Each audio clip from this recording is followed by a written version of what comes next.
Welcome. The first part of this video uses an AI voiceover because there was some unavoidable background noise during recording. Thank you.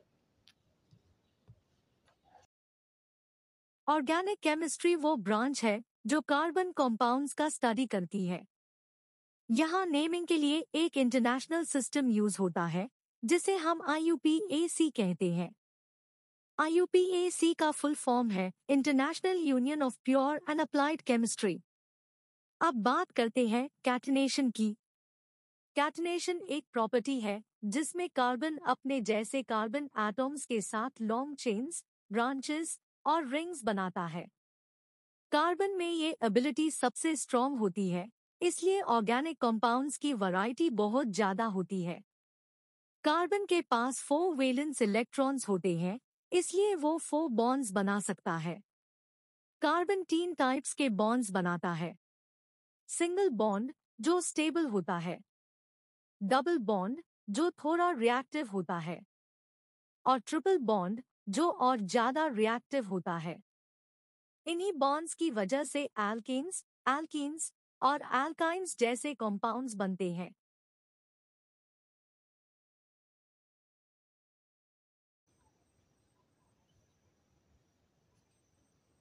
IUPAC nomenclature introduce हुआ था 1947 में। उसके बाद आता है alkene. Alkene का formula होता है CnH ट्वाइस N + 2, जिसमें N number of carbons denote करता है। इस फॉर्मूला को यूज़ करके हम एल्केन के नाम लिख सकते हैं। एल्केन के बाद आता है एल्कीन, यानी कि जब हम ENE प्लस करते हैं उसे एल्कीन कहा जाता है और इसका डबल बन होता है, जिसका फॉर्मूला होता है, जनरल फॉर्मूला होता है CnH twice N। In general formulas को यूज़ करके हम हर एक एल्केन, एल्कीन और लास्ट में ये एल्काइन को लिख सकते हैं। एल्काइन में ट्रिपल बॉन्ड का यूज़ होता है, जिसका जनरल फार्मूला होता है CnH ट्वाइस N - 2। जैसे कि अगर मीथेन के लिए CH4 हुआ, इथेन के लिए C2H6 हुआ, वो एल्केन होते हैं।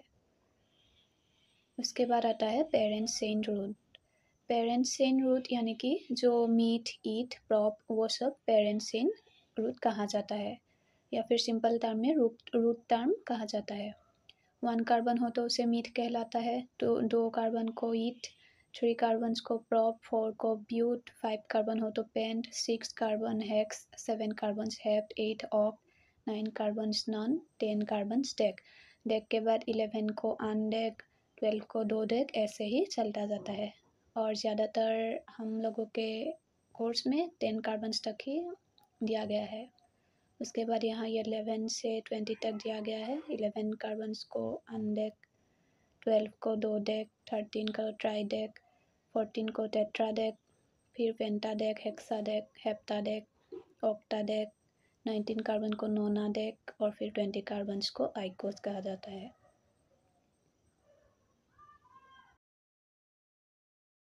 फिर आते हैं एल्केन्स। एल्केन्स में जो सफिक्स होता है उसे एन कहते हैं। रूट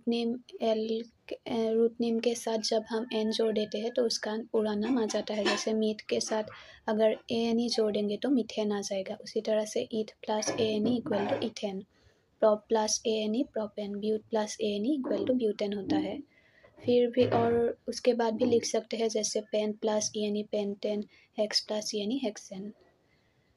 मीथेन में जो उसका नाम से फॉर्मूला CH4 होता है, उसमें C का वैल्यू यानी कि कार्बन नंबर 1 होता है। अगर N की जगह पर हमने जो फॉर्मूला लिखा था CnH ट्वाइस N + 2, वहाँ पर N की जगह पर अगर 1 पुट कर दे तो उसका वैल्यू 4 आता है, इसीलिए CH4 होता है। ये रहा formula CnH twice N + 2, N की वैल्यू है 1, इसीलिए C1H2 × 1 + 2 = 4, CH4 होता है। इस फॉर्मूला को यूज़ करके हम एल्केन के नाम लिख सकते हैं। यहाँ पर एल्केन्स के नाम दिए गए हैं, जैसे मीथेन के लिए CH4, इथेन के लिए C2H6, फिर आते हैं प्रोपेन के लिए C3H8, butane C4H10, pentane C5H12, hexane C6H14, heptane C7H16, octane C8H18 and nonane C9H20, decane C10H22। उसके बाद भी लिख सकते हैं। फिर आते हैं एल्कीन्स। एल्किन्स में मीथेन नहीं होता है क्योंकि मीथेन डबल बॉन्ड फॉर्म नहीं करता है।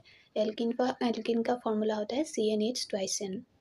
इस फॉर्मूला को यूज़ करके हम जिस तरह से एल्केन के नाम लिखे थे उसी तरह से एल्किन्स के नाम भी लिख सकते हैं, जैसे ethene C2H4, propene C3H6, butene C4H8, pentene C5H10, hexene C6H12, heptene, octene, nonene, decene etcetera. Decene के बाद भी लिख सकते हैं लेकिन डेकिन तक ही ज़्यादातर यूज़ होता है। एल्किन्स के बाद एल्काइंस आते हैं। एल्काइंस का फॉर्मूला होता है CnH ट्वाइस N -2। यहाँ पर 2 ऊपर से ला गया है, CnH ट्वाइस N से -2 होता है। यहाँ पर भी मिथाइन नहीं होता है क्योंकि मिथाइन एग्जिस्ट नहीं करता है। उसी तरह से हम इथाइन के लिए लिख सकते हैं C2H2, propyne C3H4, butyne C4H6, pentyne C5H8, hexyne C6H10, heptyne C7H12, octyne C8H14, nonyne C9H16 and decyne C10H18।